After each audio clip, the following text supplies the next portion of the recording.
don't bypass how you're feeling. There's a lot of kind of light washing that goes on of like, let's just be positive, and you know, I really don't think that's helpful. Hey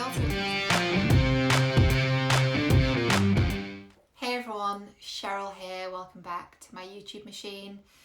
How are you? How are you feeling? How are you doing? How are you holding up?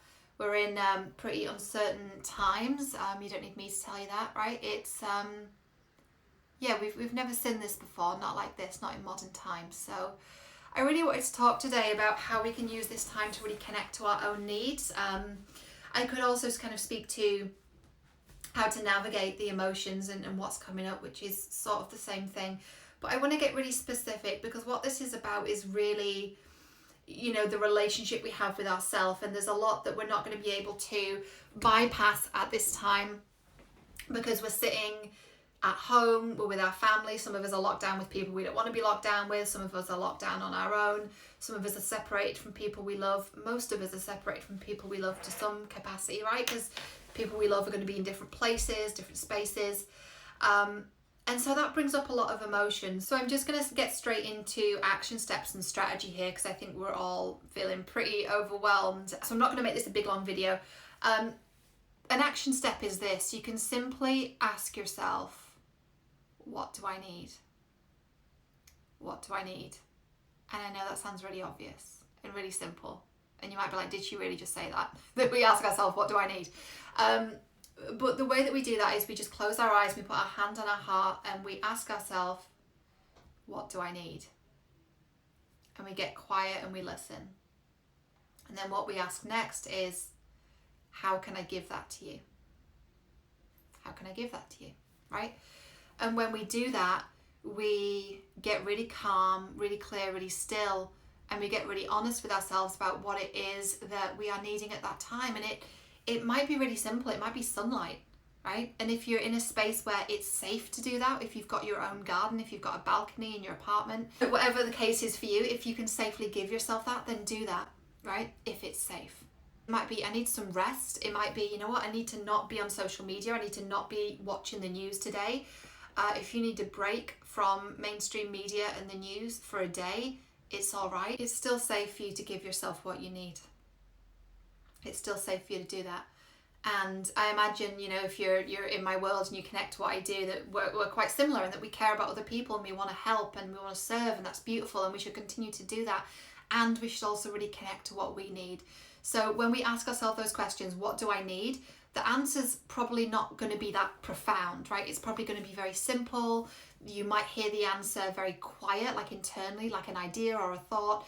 But it's likely to be very clear and very simple. I'm personally really connected to what's happening at the moment. I'm very plugged into the news. I used to work in publicity. I'm very, very aware of developing news stories. And sometimes that's not always good for our mental health and our emotional well-being.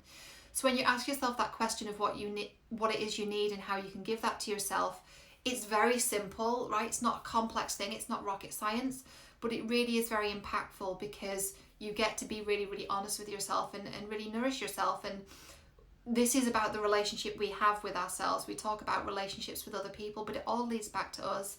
And now more than ever, we're being forced to look at that, because we're being stripped back. We're being forced to look at all the things we've been ignoring. We're being forced to really take good care of ourselves and not of each other, but we are really having to be honest about how we're feeling. What I'd also say as well is, don't bypass how you're feeling, you know, whatever it is that you're feeling, whatever it is that's coming up for you, look at that and acknowledge it.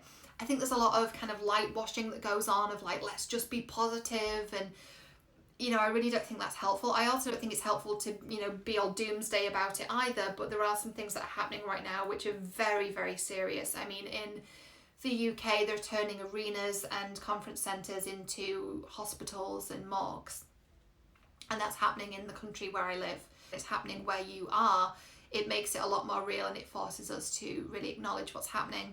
I'm very, very practical, and have been doing all the practical things. I am not leaving the house unless I absolutely have to. We're very fortunate here. We've got a garden. If I keep looking off to the side, by the way, I'm distracted by, I can see the garden.